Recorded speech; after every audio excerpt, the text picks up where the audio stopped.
Welcome back to another deep dive. This is part 2 of our series on the world's weakest armies. If you missed part 1, check it out to see which nations top the list. First up, we have North Macedonia. This Balkan nation's armed forces consist of only 2,350 active personnel, divided across an army, air force, and a small maritime force to monitor its lake borders. Though modest in size, North Macedonia places a significant focus on strategic alliances, particularly with NATO. The country became a NATO member in 2020, a milestone that strengthened its defense capabilities by guaranteeing support from the alliance if needed. By prioritizing diplomacy and cooperative defense agreements, North Macedonia seeks to balance its limited resources with strategic partnerships, reinforcing its security without expanding its military.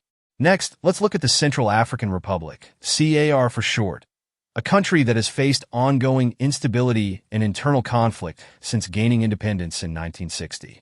The 2012 civil war devastated the nation's military infrastructure, and the armed forces have since struggled to function independently.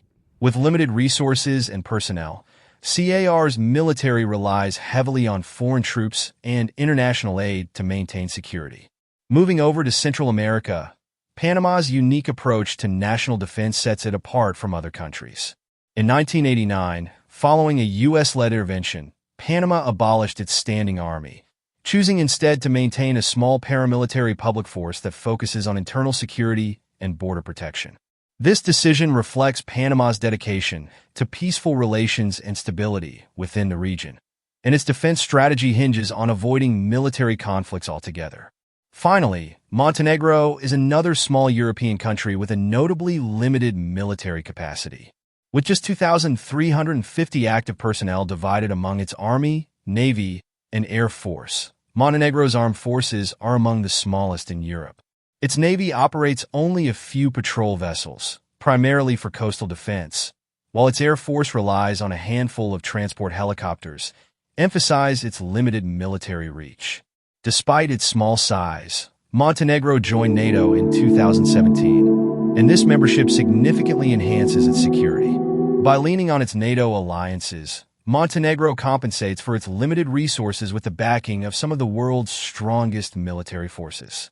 While these nations may rank low in terms of conventional military strength, they utilize alliances, diplomacy, and internal stability to maintain security.